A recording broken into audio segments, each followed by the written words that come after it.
Every Monday before sunrise, Mara Collins drove an aging farm pickup into town and came home with two things nobody wanted: wet brewery grain that could sour in hours, and clean corrugated cardboard that stores were paying to flatten, stack, and send away.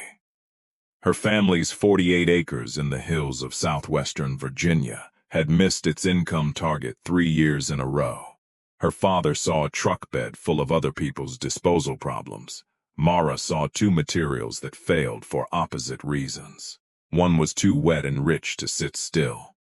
The other was dry, fibrous, and nearly empty of nutrition.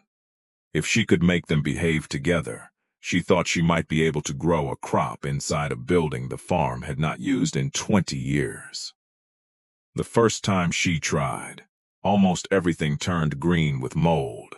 That failure is where the story really begins.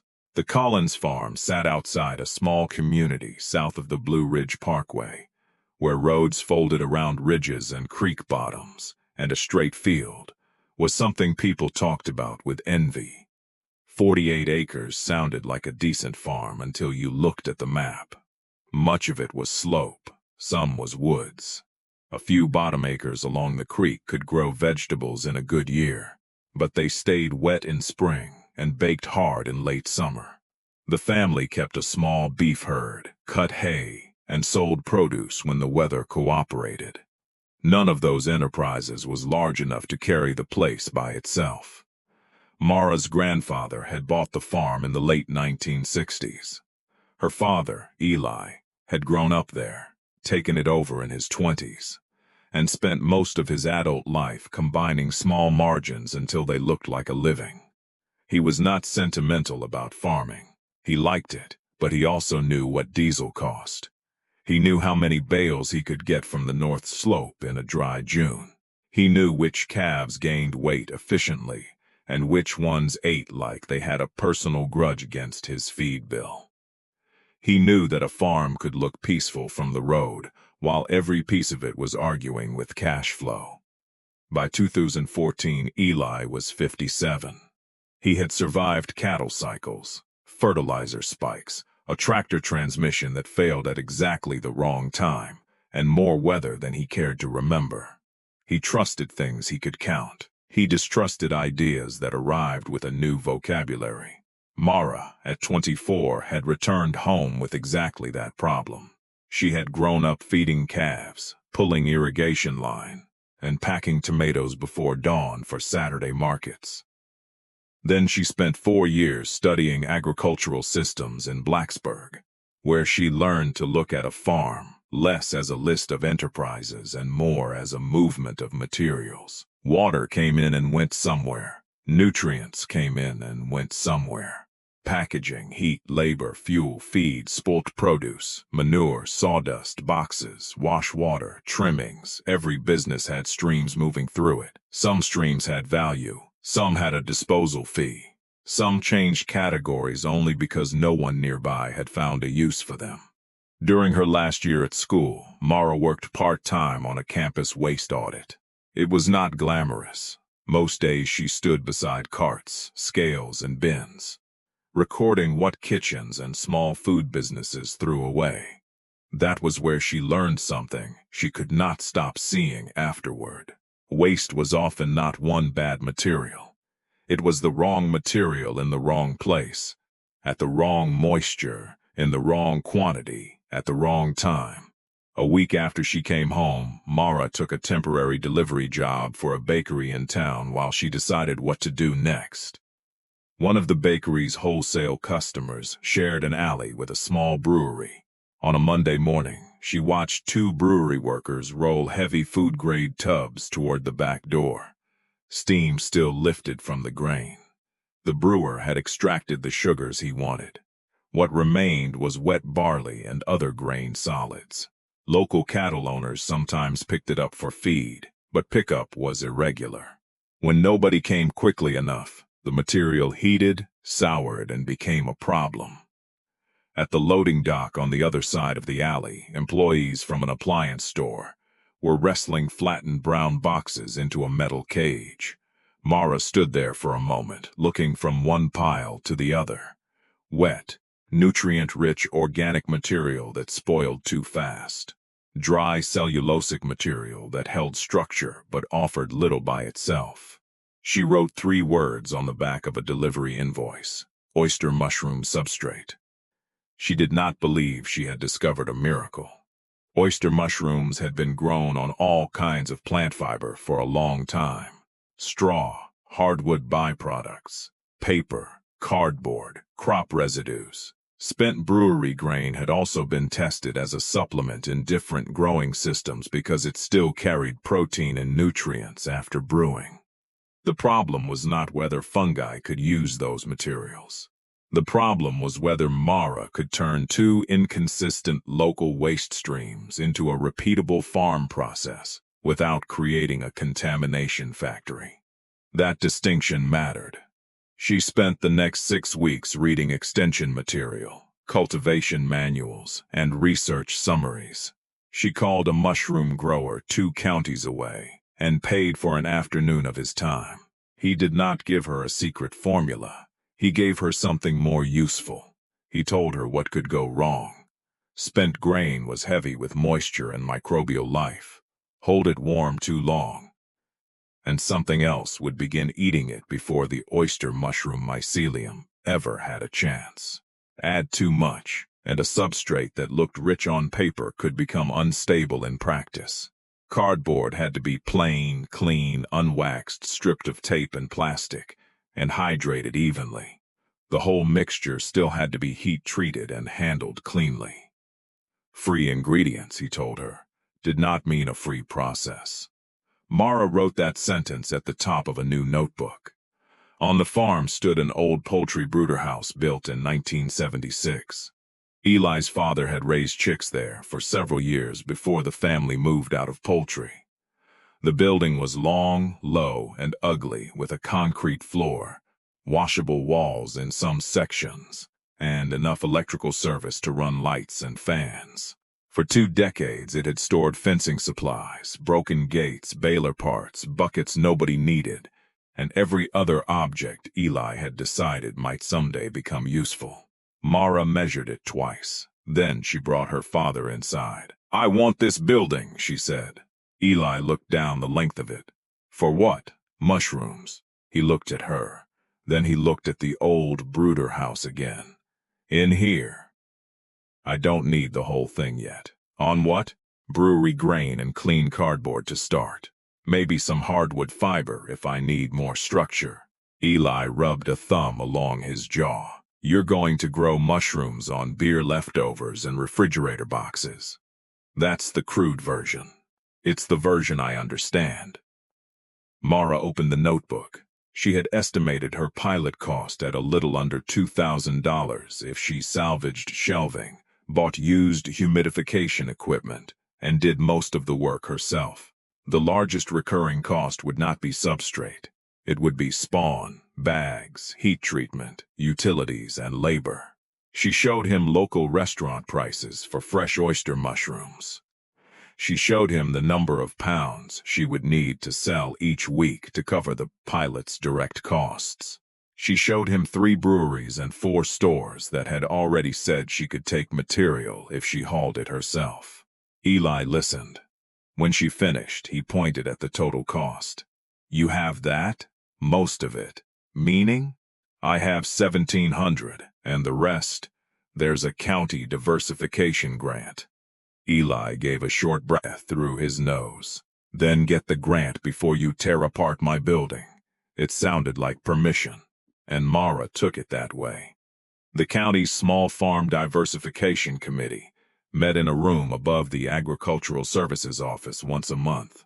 The grants were modest, usually a few $1,000s, meant to help farms test enterprises that might add income without requiring hundreds of acres.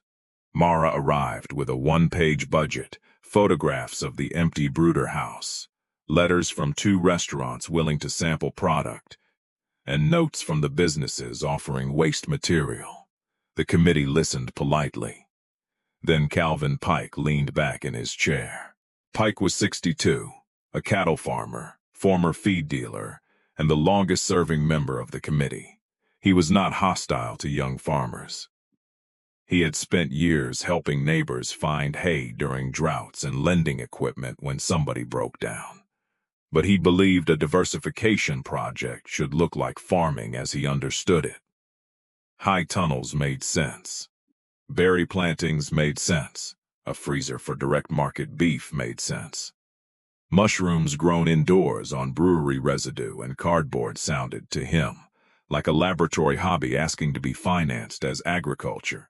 He tapped the budget with one finger. What happens when the free material isn't free anymore? Then the numbers change, Mara said. That's why I priced the project with a handling cost, even though the material is currently $0. What happens when the grain spoils? I lose a batch if I mishandle it. That's one of the main process risks. What happens when people decide they don't want specialty mushrooms every week? Then I don't scale until I have standing demand. Pike looked at the committee chair. She has an answer for everything. A few people smiled. Mara did not. Pike looked back at her. I don't mean that badly. But a farm enterprise should solve a farm problem. This sounds like a waste problem somebody in town has handed you. That sentence stayed with her. Because to Pike, the fact that the waste problem belonged to somebody else was evidence against the idea. To Mara, it was the reason the idea might work. The committee declined the grant. The written notice said the project showed promise, but carried unproven market and production risk. Eli read the letter at the kitchen table. Well, he said, there's your answer. That's their answer. He looked up Mara. I can do a smaller pilot with what I have. And if it doesn't work, then I'm out $1,700 and I learn exactly why. Eli folded the letter once. You always did buy expensive lessons. College was worse. That got the smallest smile from him. The next morning he moved the baler parts out of one end of the brooder house. He did not call that support. He called it needing the parts somewhere else. Mara spent July building the pilot. She pressure-washed the floor, sealed gaps where mice could enter, hung plastic barriers to reduce the volume she had to humidify, and built simple racks from lumber taken out of an abandoned calf pen. She installed a used humidifier, a fan, and a basic controller. She set up a separate prep area so dirty incoming materials would not cross the clean side of the grow room. The separation was imperfect but deliberate. On pickup mornings, she collected grain as soon after brewing as the brewery could release it. She took only clean brown cardboard without wax coatings, food contamination, plastic windows, or heavy printing. She removed tape by hand. That alone took longer than she expected. Almost everything took longer than she expected. The first pilot run was 30 bags. Mara hydrated and shredded the cardboard, blended in spent grain, heat-treated the substrate, cooled it, mixed in oyster mushroom spawn, sealed the bags, labeled them, and placed them on shelves. For 4 days, nothing looked wrong. On the 5th, a patch of green appeared in one bag. By the 7th, it was in 6. By the 9th, Mara was carrying contaminated bags out of the building 2 at a time, trying not to let them brush anything on the way. 23 of the 30 bags were lost. Eli found her outside behind the brooder house after dark. She was standing beside the wheelbarrow with her hands on her hips, looking at the failed bags as if staring harder might reverse time. How bad? He asked. Bad. All of them? Most. He looked at the bags. Do you know why? Not yet. He nodded toward the house. Then don't throw them out until you do. Mara turned to him. They're contaminated. I didn't say keep them in the building. I said don't waste the failure. That was Eli's kind of encouragement. Not comfort, use. The next morning, Mara cut open 3 failed bags outside and compared them with the 7 that still looked healthy. The contaminated mix was wetter, not dramatically wetter. Enough. She went back through her pickup notes and found the second problem. The brewery had finished its grain later than expected that week. Mara had collected it in the afternoon, but she did not process it until the next morning. It had sat warm overnight in lidded tubs. She had treated the grain as if its only important property was that it was free. It was not. Its important property was time. From then on, pickup and processing became one operation. If grain came in, it was dealt with that day. If Mara could not do that, she did not collect it. She also reduced the proportion of spent grain in the blend, tightened her moisture checks, and became far more aggressive about keeping the clean side of the brooder house separate from incoming material. The second run was 24 bags, 2 contaminated. The third run was 40, 3 contaminated, not perfect, good enough to keep learning. The first real flush came in early September. Mara walked into the fruiting room and stopped before she reached the second rack. Gray oyster mushrooms had pushed from the slits in the bags in layered shelves, delicate at the edges and heavy where they joined the block. She had seen oyster mushrooms hundreds of times by then in photographs and at markets. She had never seen any that mattered this much. She harvested just under 9 pounds from the first group ready to cut. The number was not impressive as a business result. It was impressive as proof. That afternoon she packed the mushrooms in shallow crates and drove to a small restaurant in town that had agreed to test them. The chef examined the caps, broke one stem, smelled it, and bought the whole lot. Mara came home with cash in an envelope and an order for the following week if quality held. Eli was repairing a gate latch beside the barn. She handed him the envelope. He counted it once and handed it back. "How many hours?" he asked. Mara knew exactly what he meant. Too many. Then that's the next problem. He went back to the latch. Mara stood there for a moment, then wrote the sentence in her notebook. He was right. A system that produced mushrooms but consumed every waking hour was not a business. It was a complicated way to become exhausted. That autumn, she stopped thinking about whether mushrooms would grow and started thinking about whether the process could repeat. That required measuring things she had originally treated as chores. Minutes to strip and shred cardboard. Minutes from grain pickup to heat treatment. Water used per batch. Electricity for humidification and ventilation. Spawn cost per finished bag. Contamination percentage. Harvest weight, unsold product, delivery miles. Labor was the number that hurt most. The waste materials were cheap, but handling them was not. Clean cardboard came in awkward sizes. Wet grain was heavy. Heat treatment took fuel. Bags had to be filled, cooled, inoculated, moved, cut, checked, harvested, and cleaned around. Fresh mushrooms had to be sold quickly. The romantic version of the idea ended there. What replaced it was better. A real process with limits. Mara made a rule that winter. She would not scale the number of bags until she had reduced the labor per bag or secured enough demand to justify the extra work. So she changed the physical workflow. Instead of shredding cardboard by hand in small batches, she bought a used heavy-duty shredder from a packaging warehouse that was upgrading equipment.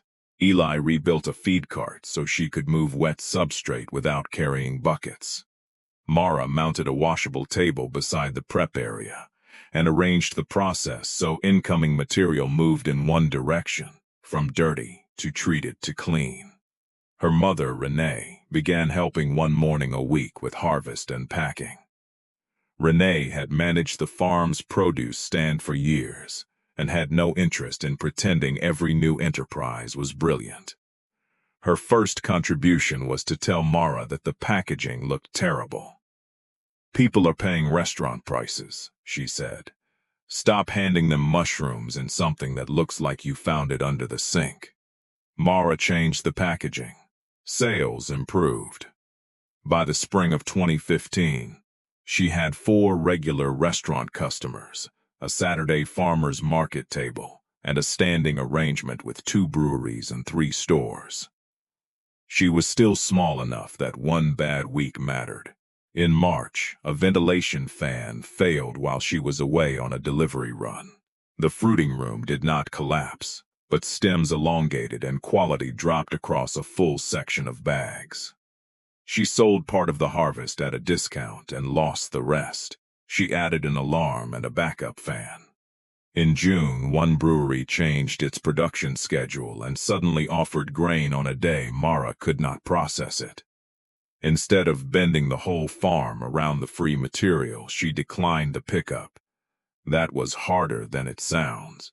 Once a farmer becomes accustomed to getting an input for nothing, saying no to it feels like waste. Mara had learned that accepting more than she could handle was the real waste. By late summer, the mushroom room was producing enough to cover its direct expenses and pay Mara something for her time, though not much. The farm as a whole was still tight. Cattle prices helped that year, then feed costs moved against them. The vegetable ground did well until a storm dropped too much rain in 2 days and left mud where the family had expected another harvest. Eli watched Mara's mushroom checks with increasing attention. He still did not talk about the enterprise as a success. He asked different questions instead. What did the restaurant in Christiansburg take this week? What are you paying for spawn now? How much power does that humidifier use?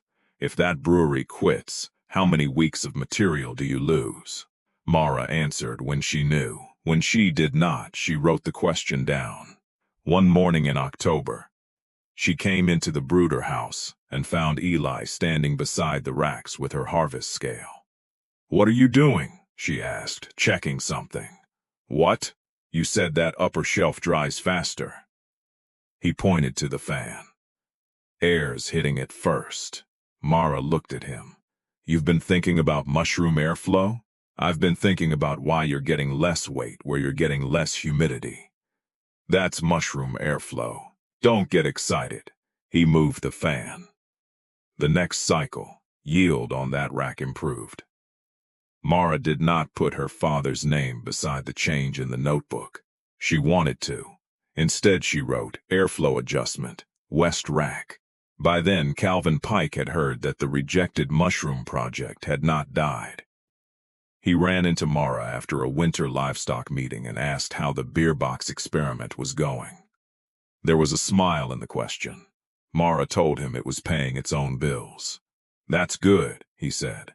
"Hobbies should." She could have argued. She did not.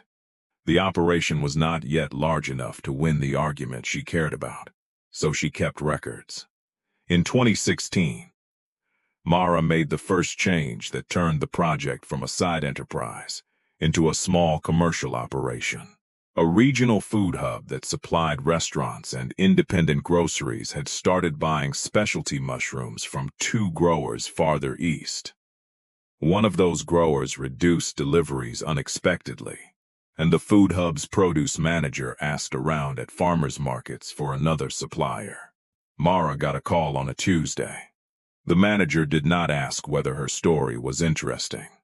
He asked 4 things. How many pounds could she deliver consistently? What varieties? What was her wholesale price? Could she maintain quality in July and August? Mara said she could commit only to a modest weekly volume until she proved it for 2 cycles. The answer surprised him. He had expected her to promise more. She had learned not to accept material she could not process. She applied the same rule to customers. For 12 weeks, Mara delivered the promised amount every week. Not more, not less. When a batch underperformed, she filled the gap from capacity she had intentionally not sold in advance. When a restaurant customer wanted extra, she sometimes said no rather than risk the wholesale commitment. The food hub increased its order. That created a new problem. The old brooder house had room for more racks, but not enough clean processing space to handle the volume efficiently. Mara priced an expansion into the unused other half of the building. She needed washable surfaces, better ventilation, more reliable humidification, a larger heat treatment setup, and electrical work. The total came to a little over $20,000. This time, she did not apply for a grant. She went to the farm's bank with 2 years of production records, contamination rates, customer invoices, signed waste supply agreements, and the food hub's purchase history. Eli went with her. He barely spoke during the meeting. When the loan officer asked what would happen if the brewery started charging for grain, Mara showed a model with an input cost added. When he asked what happened if one restaurant disappeared, she showed that no single restaurant now represented a dangerous share of sales. When he asked what happened if the food hub cut its order, she showed farmers' market and direct restaurant demand. Then the loan officer asked about the spent grain. Isn't that stuff hard to keep from spoiling? Mara nodded. Yes, that's why the pickup schedule is part of the production system, not a sourcing errand. Eli looked at her when she said it. On the drive home, he waited until they were nearly back to the farm. That answer about the pickup schedule, he said. What about it? You didn't know that 2 years ago. No. Cost you a lot of bags to learn it? Yes. He nodded toward the road. Good answer now. The loan was approved. The expansion took most of that winter. Mara added capacity, but more importantly, she removed wasted movement. Dirty material entered at one end. Clean, treated substrate moved forward. Colonizing bags stayed separate from fruiting racks. Packing happened in its own zone. The farm bought a small backup generator, not large enough to run everything, but enough to protect the most important ventilation and cooling equipment during short outages. That generator felt painfully expensive until the first time it was needed. The summer of 2017 was the first season the mushroom enterprise produced enough profit to matter to the whole farm. It did not make the Collins family rich. It did something more practical. It paid bills that cattle and vegetables had been expected to pay by themselves. Mara's numbers showed roughly $30,000 in net contribution from mushrooms after direct operating expenses and debt payments connected to the expansion. On a 48-acre hill farm, that changed decisions. Eli replaced fencing before it failed instead of after. The family prepaid part of a feed order when the price was favorable. Renee stopped delaying repairs on the produce cooler. Mara finally began paying herself a regular amount rather than taking whatever remained. The farm still depended on weather, just not for everything. That distinction became impossible to ignore the following year. Spring arrived wet in 2018 and seemed unwilling to leave. Rain came in long stretches. The creek rose, dropped, then rose again. Planting windows narrowed. Hay fields could not be entered when they needed to be cut. Vegetable rows stayed saturated. Soil that looked firm from the edge swallowed boots halfway to the ankle. Then, after several days of heavy rain, water spread across part of the Collins bottom ground. It did not destroy the farm. There was no dramatic wall of water. The damage was slower and more familiar. Plants yellowed. Roots sat without enough oxygen. Equipment schedules slipped. Hay quality declined because grass that should have been cut had to stand. Around the county, other farms faced versions of the same problem. Some had more acreage and absorbed it. Some did not. The old brooder house was wet on the outside and working on the inside. That did not mean the mushroom operation was independent of the storm. Power flickered twice. Roads slowed deliveries. Humidity control behaved differently when outside air was saturated. One brewery postponed a brew day, which reduced that week's grain supply. But the enterprise had buffers. Mara had multiple material sources. She kept some dry cardboard inventory under cover. She had backup ventilation.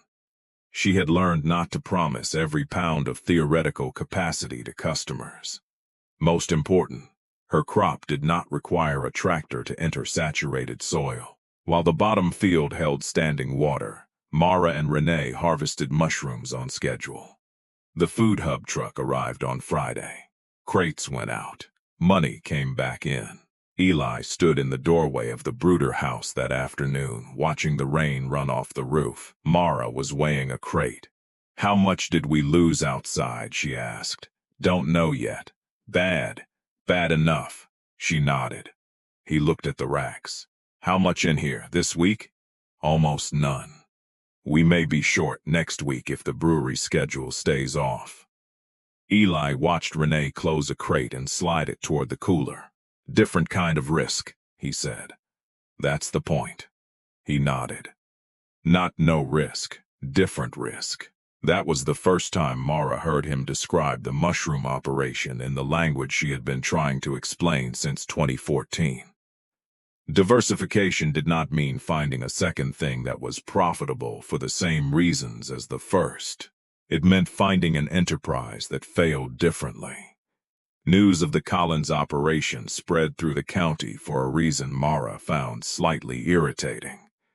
People noticed it during a bad season. They had not noticed the hundreds of ordinary mornings before that season when she drove into town before sunrise, hauled wet grain, stripped tape from boxes, washed tubs, logged temperatures, cleaned tools, rejected questionable material, and delivered mushrooms whether the work felt novel or not. But bad weather makes comparisons visible. By late summer, neighbors who had once asked Mara whether she still had that mushroom room were asking what it cost to build one. She answered carefully. The answer was never just a number. A person with a clean outbuilding, reliable electricity, a nearby market, and a steady source of suitable material had one kind of opportunity. A person with no market, no time for daily sanitation, or no way to process wet organic material quickly had a completely different one. Mara refused to sell the idea as effortless diversification. The free waste stream was only useful inside a disciplined system. That autumn, the County Agricultural Services Office asked her to give a short presentation at a farm resilience meeting. The invitation came from the same office that had sent the rejection letter 4 years earlier. Mara noticed that. She did not mention it. The meeting room was larger than the grant room, but not by much. Folding chairs, coffee in cardboard cups, mud drying on work boots near the door. Calvin Pike sat in the second row. He looked older than he had in 2014. Though perhaps Mara only noticed because she no longer saw him as the person who could decide whether her idea counted as serious agriculture. She had already answered that question with 4 years of records. Mara did not build her presentation around mushrooms. She built it around failure patterns. Outdoor vegetables failed when soil stayed saturated. Hay quality failed when equipment could not enter fields on time. Cattle margins failed under a different mix of feed costs and market prices.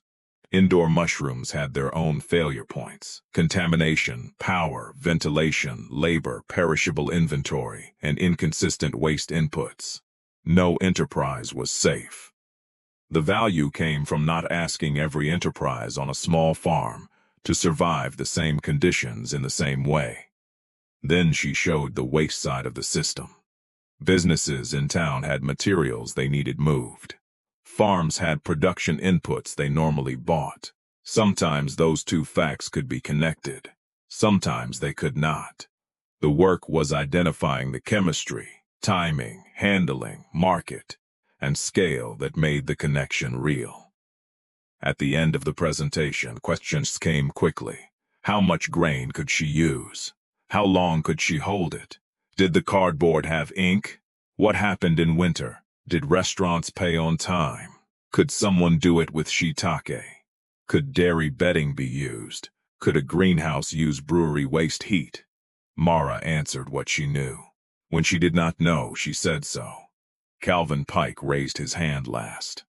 The room quieted a little because people knew the history. He did not ask about mushrooms. If we had funded your pilot back then, he said, what would the money have changed? Mara thought before answering. It would have made the first failure cheaper. A few people laughed. This time, she did too. Then she continued. But the first failure still had to happen. We didn't understand the time risk in the wet grain until we lost a batch. Money doesn't remove that learning. It can make it possible to survive it. Pike nodded. That was all. The meeting moved on. 2 months later, the Diversification Committee revised its application scoring. The change was small, but important. Projects using unconventional materials would no longer be marked down simply because the input came from an industrial or commercial waste stream. Applicants had to show handling risk, market risk, process controls, and a realistic path to testing the idea. Mara learned about the change when the committee chair called and asked whether she would review the wording. She read the new criteria twice. Then she found her 2014 rejection letter in the farm office and placed it beside the new application. The old form had asked applicants to prove that an idea already looked like established agriculture. The new one asked whether they understood how their idea could fail. That was a better question. Calvin Pike had voted for the change. He never came to the farm to apologize. Mara never needed him to. His changed vote was more useful than an apology. By 2019, the Collins operation filled the old brooder house and part of a second converted shed. Mara grew mostly oyster mushrooms, with smaller runs of other specialty varieties when the substrate and market justified them. She had added another brewery source, but she still refused grain she could not process safely. The cardboard stream had become more organized. 2 stores kept clean. Flattened corrugated materials separate because it saved them handling and gave Mara a predictable input. The arrangement was not charity in either direction. The businesses reduced disposal or hauling burdens. Mara reduced substrate cost. Both sides had to follow rules for the exchange to remain useful. No waxed boxes, no plastic contamination, no grain held warm for too long. No surprise truckloads, just because a business wanted a problem gone. Those rules were part of the value. A waste stream without standards was just waste arriving at a different address. The farm's mushroom enterprise now supported 2 full-time jobs, including Mara's, plus part-time packing and delivery work. Its annual sales had moved well beyond the pilot scale, though Mara remained cautious about expanding faster than demand. The operation was still tiny compared with industrial mushroom farms. That comparison did not bother her. The question had never been whether 48 acres in the Blue Ridge Hills could become an industrial operation. The question was whether those acres could support a family without asking the same pieces of land to produce all the income. That answer had changed. The cattle stayed. The hay stayed. The vegetables stayed. Mushrooms did not replace farming outside. They changed what a bad season outside could do to the farm as a whole. That difference became part of how Eli planned. For most of his life, his calendar had been dominated by weather. Cut when it was dry, plant when soil opened, move cattle before the field went soft, repair equipment before the next narrow window arrived. Now another calendar hung in the farm office. It listed grain pickup days, substrate processing days, inoculation batches, expected fruiting windows, harvest commitments, and delivery routes. At first, Eli had treated that calendar as Mara's system.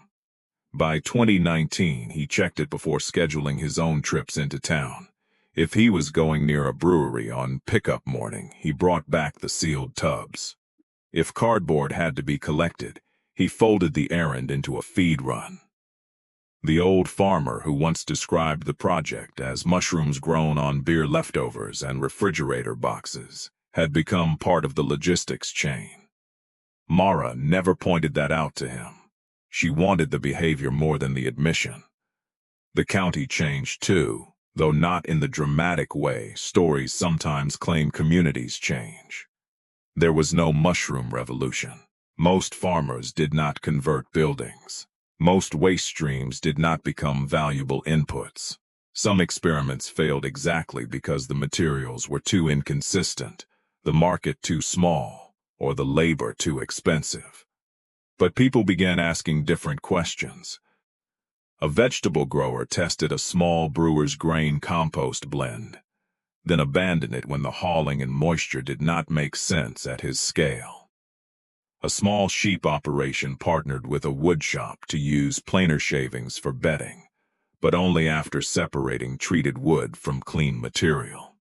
A greenhouse owner used waste heat from a neighboring refrigeration system after an engineer confirmed the economics. None of those projects copied Mara's mushroom process. That was the point. The lesson was not that every discarded thing had hidden value. The useful change was learning to test whether a local byproduct and a farm need could actually fit each other. Mara helped the Agricultural Services Office create a simple materials exchange list.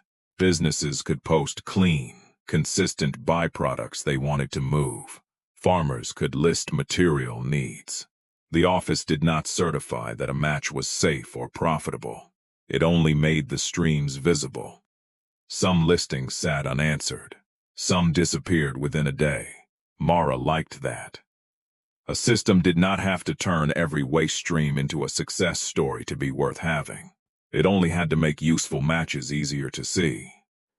In early 2020, a young couple renting 10 acres on the other side of the county called Mara about starting a mushroom room in a converted garage. They had watched her presentation online through the county office and wanted to know what ratio of brewery grain to cardboard she used.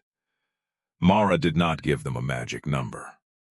She asked about their building, their sanitation plan, their heat treatment method, their power, their market, how long the brewery grain would sit before processing, what they would do with a batch if contamination appeared.